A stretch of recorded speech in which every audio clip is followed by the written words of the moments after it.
I've always wondered what separates professional bodybuilders from regular gym mowers. Is it genetics, steroids, or just training harder? I convinced a professional bodybuilder to let me follow his exact routine for 7 days, same workouts, same meals, same schedule. By day 3, I wanted to quit.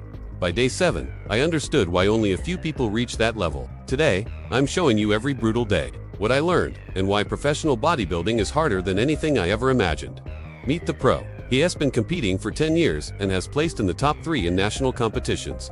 He trains clients but rarely lets anyone follow his full routine. He agreed to this experiment but warned me I wouldn't last. He said most people quit by day 2. I thought he was exaggerating, he was not.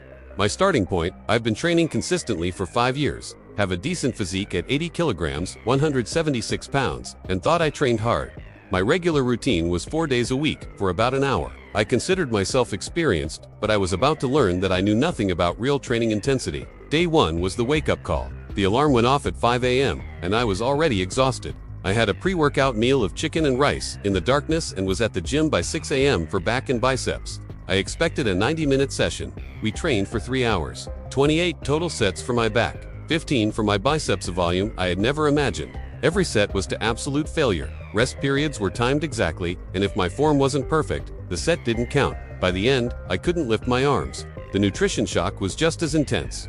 I ate my second meal immediately after training, and 2 hours later, my third. It was another meal every 3 hours, 7 total for the day. I tracked every macro precisely: 250 grams of protein, 400 grams of carbs, and 80 grams of fat.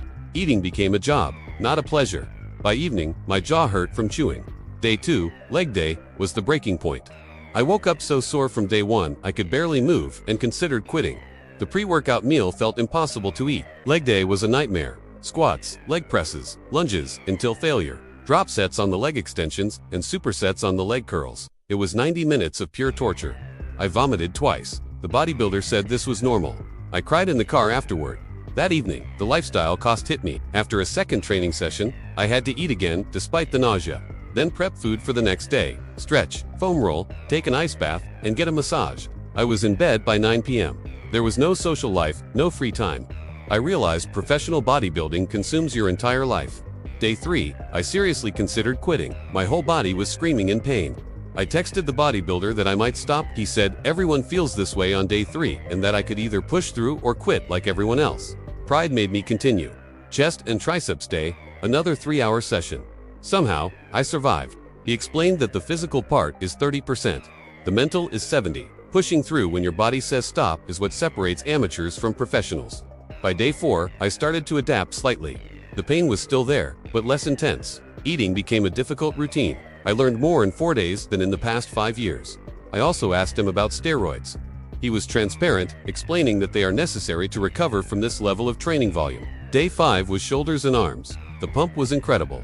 My muscles felt constantly full, and I understood the addictive sensation of feeling huge. I also showed my exact meals on camera: chicken, turkey, fish, steak, eggs, and protein shakes. 0 cheat meals, 0 flexibility. On day 6, we repeated back day. My strength had actually increased. This is how bodybuilders grow consistent progressive stimulus over years. That evening, I tried to have dinner with friends but could only eat my plain chicken and rice. I felt isolated. This lifestyle is lonely. Day 7 was the final leg day, and it was even worse than the first. My legs gave out multiple times, but the bodybuilder pushed me harder than I've ever pushed myself. I understood the importance of a coach. Afterward, we took final measurements.